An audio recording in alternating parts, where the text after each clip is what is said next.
Hello, I'm Larry Wilson, and welcome to this segment in our study on the Jubilee calendar. This is our last segment on this particular subject, and I hope that several things are beginning to come together for you.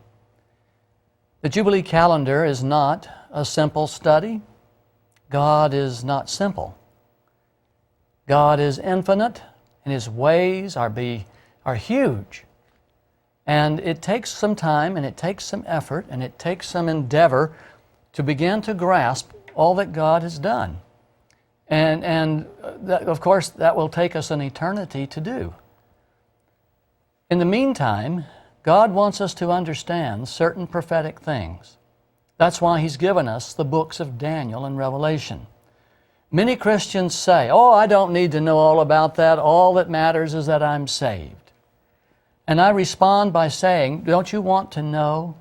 Don't you love the one who saved you? Don't you, if you're going to get married to someone, don't you really want to know all about them? Don't you want to know what they are all about and what their ways are like? Sure you would. Only a foolish person would marry somebody they don't know. And as you can well see, there are a lot of foolish people in the world today. That's why the divorce rate is so bad. People are marrying people they don't know, nor do they understand them. How would you feel getting to heaven and after the first 500 years you just are dying to get out, pun intended, you want to leave. You're dying to leave. You don't like God. You don't like His ways. Well, I've got news for you. Heaven is not a democracy. Heaven is where God is king. He is the ruler. He is the one who directs the choir. And if you understand Him and you love Him, being there will be a joy. If you just got saved because He offered salvation, He offered the ticket, you get there and discover you don't like Him, you're going to be in big trouble. I want to show a few things. In the book of Daniel, we've talked about the times, and dividing of time, or half a time, in Daniel 7:25. This is when the little horn was going to persecute the saints. Let me take you to that text, Daniel 7:25, and let's put this on the computer screen for you to look at. Talking about the little horn, "He will speak against the Most High and oppress His saints, and will try to change the set times and the laws, and the saints will be handed over to him for a time, times, and half a time." Now, some months ago, when we were studying this particular verse, I was pointing out how that the little horn power would persecute the saints for 1260 years. And that this time period, described as a time, times, and half a time, is based on geometry. One time of the sun around the earth is 360 degrees. And the ancients, for purposes of calculation, said a year was generally 360 days. 360 degrees, one full cycle of the sun, 360 degrees, 360 days. And so a time was generally regarded as 360 days. Now, understand, they didn't use a 360-day calendar. They used a calendar that used 29 and 30 days alternating, because a lunar month is 29 and a half days in length. So some months were 29 and a half, some months were 30 days in length. So in order to generalize periods of time, a year was considered 360 days, but not actually. It was just a general statement. How far is it from here to the store? Oh, about a mile. It's a generalization. Is it 4,312 feet? I don't know. About a mile. We'll get you there. So the time, times, and half a time turns out to be 3.5 years, using the 360-day, 360-degree circular geometry, produces 1,260 years. And it's true. The little horn power did persecute the saints for 1,260 years. Now, in Daniel 12, verse 7, we find the same time period mentioned again. Notice this. The man clothed in linen, who was above the waters of the river, lifted his right hand and his left hand toward heaven, and I heard him swear by him who lives forever, saying, it will be for a time, times, and half a time. When the power of the holy people has been finally broken, all these things will be completed. Well, many Christians have leaped to the conclusion that since the time, times, and half a time, over in Daniel 7 is 1260 years, it has to be the same thing over here in Daniel 12:7, and that's not true. That's not true. One requires the Jubilee calendar, one does not. One is translated by the presence of the calendar, one does not. And you say, well, how do you know that, Larry? The answer to this question is kind of interesting. The Jubilee calendar ended in 1994. And I'm going to try to explain that to you. But before I do, there's a few things with the Jubilee calendar that I've got to show you first. So let me try to explain these things. If you've read the Daniel book, you will have some information about what I'm going to say, because I don't have time to fully express everything today in today's segment, this seminar segment. But we will cover this later on as we continue with our study in Daniel. Okay, first of all, let's go to this picture showing the 70th week. Now, let's do just a little bit of review so that you can see what I'm about to do here. The 70th week started in AD 27. Jesus is crucified in 30, and the 70th week ended for the Jews with the great day of Tuesday in AD 33. And this is all connected to 457 BC. Okay? You saw me draw these lines a while ago. Actually, not these particular lines, because I took a ruler and straightened these out so that you could not be so seasick watching this develop on your screen. Now, for those of you who have read my book on the book of Daniel, you know how that the 2300 days of Daniel 8:14 share the same beginning point with the 70 weeks. And the reason the 2300 days are so identified as 2300 is because they're not full weeks. 328 weeks plus 5 days. So, if you follow the fact that the 70 weeks did not end with AD 30, they don't end. The 70 weeks and the count of weeks do not end with the death of Jesus. They continue onward. Then we have to understand that the 2300 days, which are also counting off time in weeks of years, in units of 7, the Jubilee calendar is intact and operating, continues all the way down to 1844, which you can see is a Thursday year. Thursday year. And the calendar then, at a minimum, has to operate, the Jubilee calendar has to operate to 1844. 1844 is the intended meaning of Daniel 8:14, indicating that in that year, Jesus would begin judging the dead and cleansing heaven's temple. Now, does the Jubilee calendar end in 1844? No. The calendar is not going to come to an end in a Thursday. A week is not complete. In fact, the great day of Sabbath is not complete. We've got to wait for the great day of Sabbath to become complete, and that happens on April 9, 1994.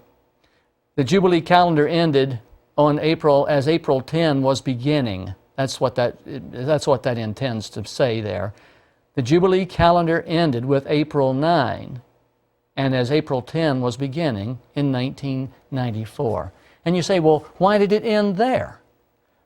This year, remember 1993, spring to spring. So it's going to start in March or April, and it's going to end in April. Spring to spring. So it's actually the year 1993, showing here, is actually Julian spring of 93 to spring of 94. Jesus began cleansing the most holy place, began judging the dead in the spring of 1844, not the fall. So the point here is that the 70 Jubilee cycles ended on April 9, 1994.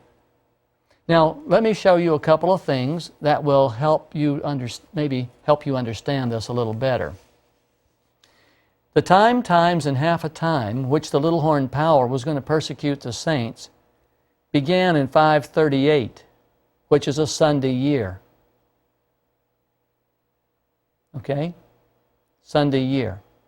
And the 1260 years ends in February of 1798, which happens to be, in the Jubilee calendar, the month of Adar, 1797. So that's why it shows 1797. Please understand that the 1260 years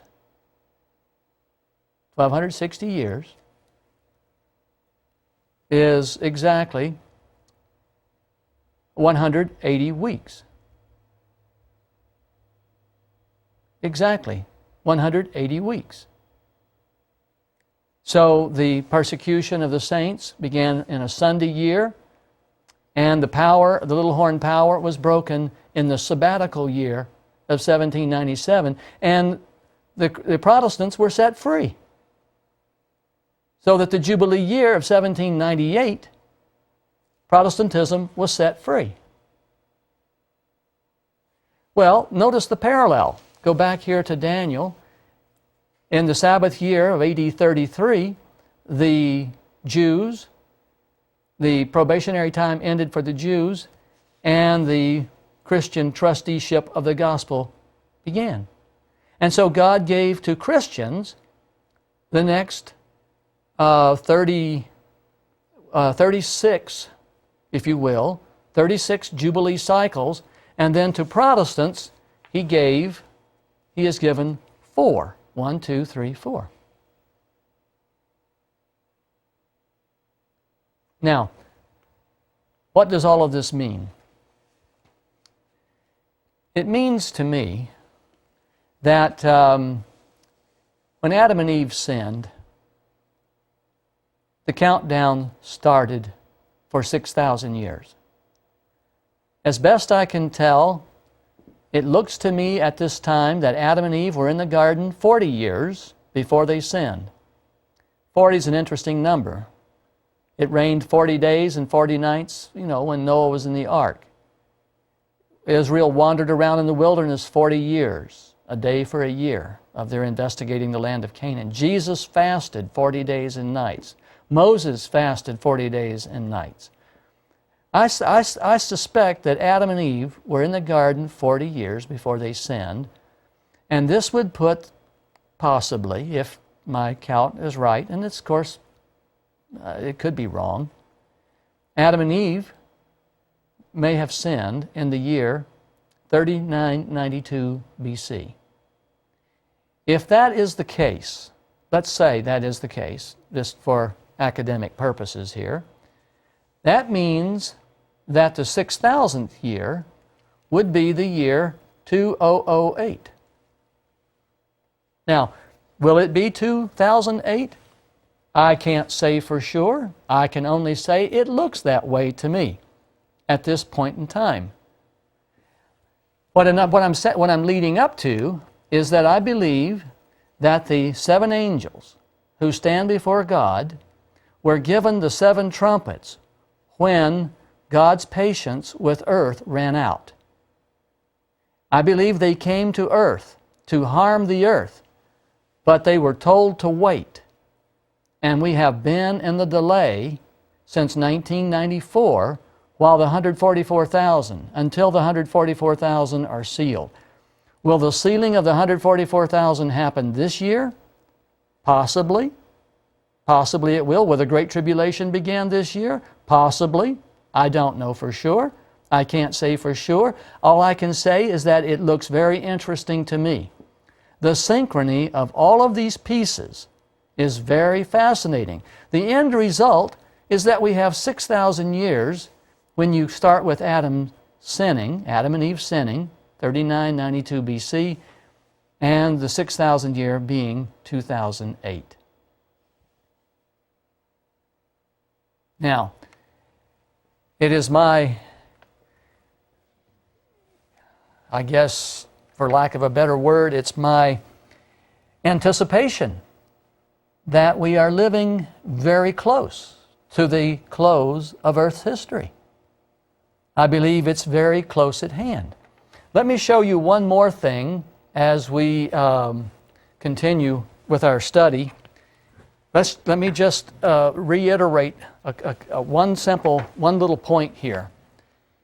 You can see that 538 is where the little horn power began, and the little horn power would persecute the saints for a time, times, and half a time, which is 538 through 1797, using Jubilee calendar reckoning. So this puts the exile of the Pope in February of 1798, which in terms of Jubilee calendar is Adar 1797. The point here that's so interesting to me is that when you began to look at the big picture, let me see if I can get this zoomed out and get a big picture for you. All right, that's all that I can get on the screen. From the beginning of sin over here, if you count off 6,000 years, and I have 6,000 boxes here, counting off every year and accounting for every year. You have the grand day of Sunday, the grand day of Monday, the grand day of Tuesday, the grand day of Wednesday, Thursday, Friday, Sabbath. The 1,000 years of Revelation 20 are here.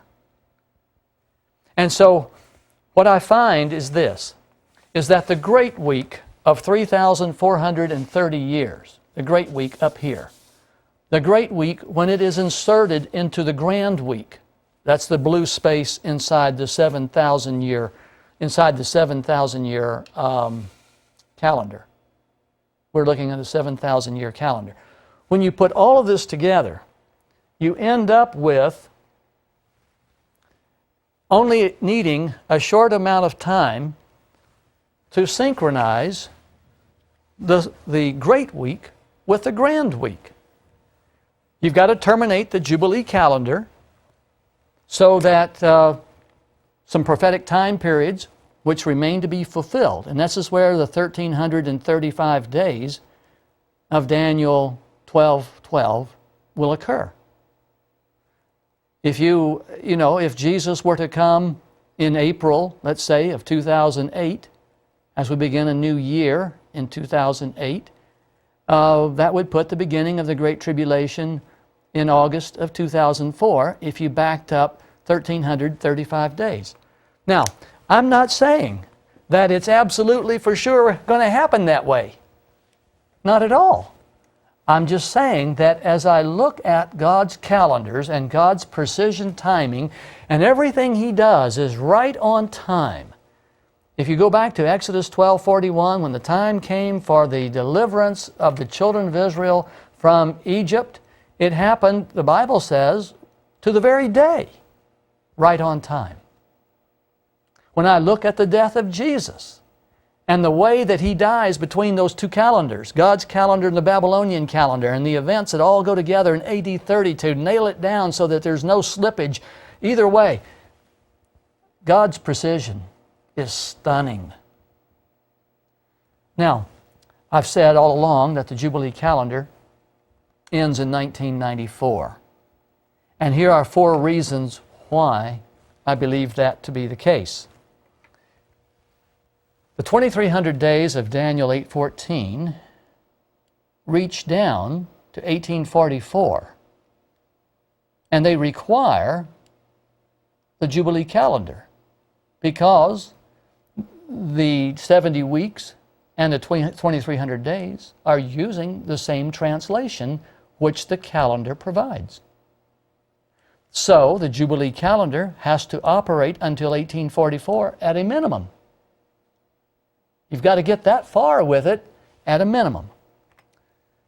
Number two, the Jubilee calendar can't end on a Thursday, with a great day of 490 years essentially uncompleted. It's still 150 years short of 490. So at a minimum, the seventh great day of 490 years has to be completed, because this entire Jubilee calendar is built on a template of the weekly cycle of 7 days.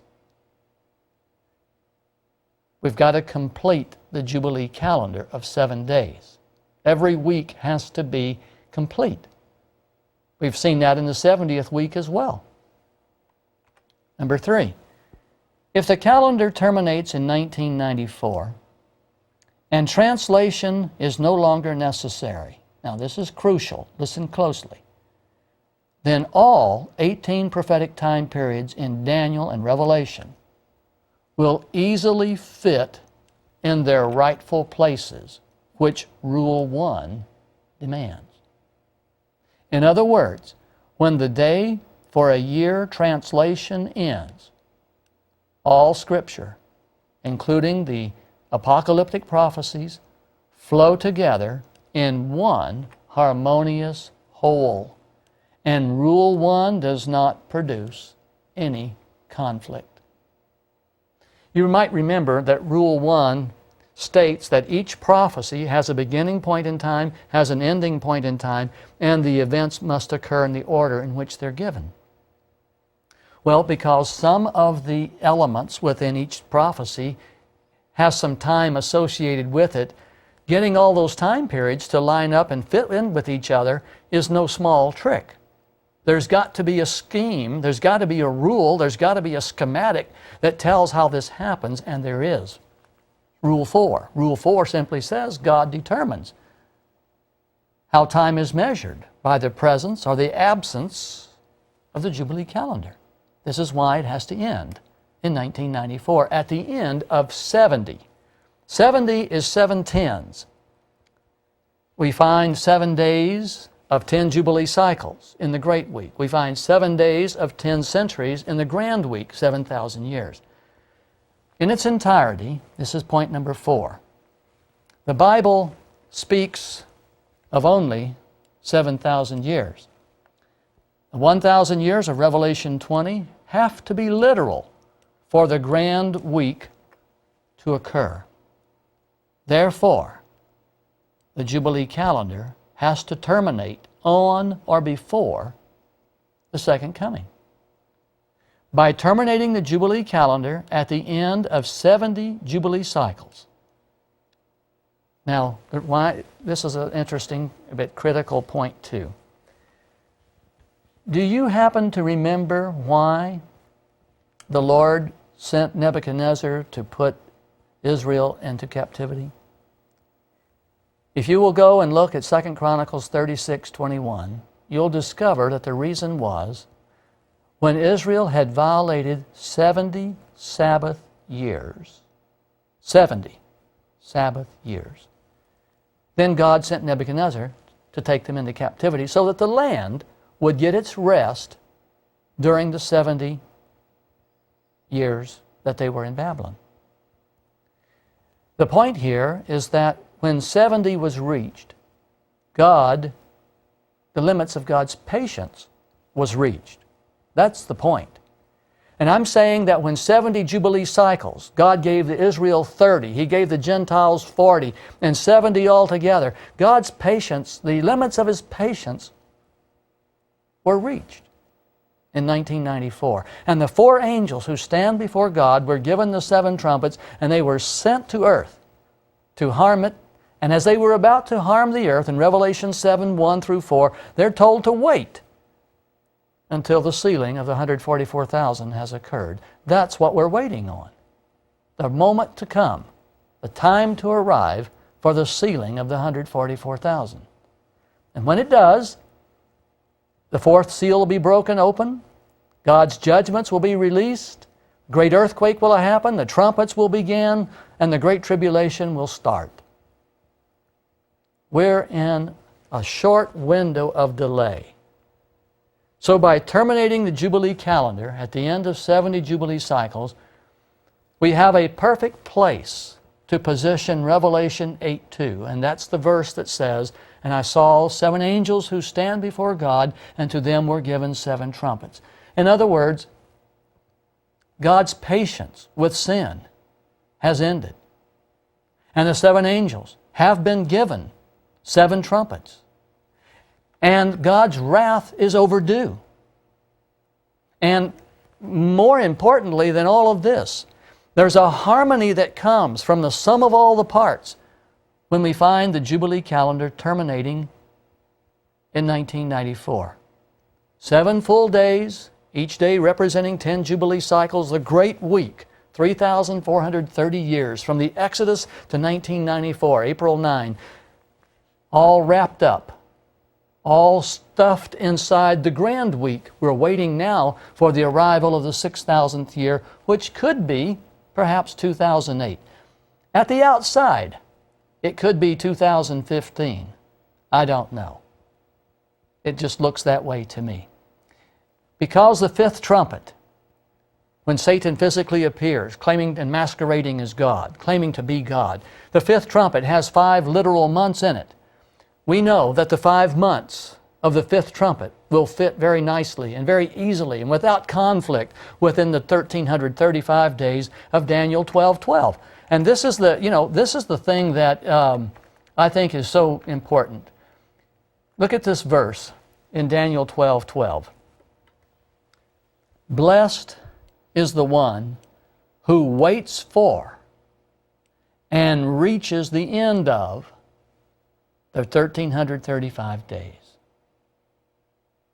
Oh, blessed is the one who waits for and reaches the end of the great tribulation. And then the angel told Daniel, "But as for you, go your way till the end. You will rest, and then at the end of the days," which days? The 1,335 days. "You will rise to receive your allotted inheritance."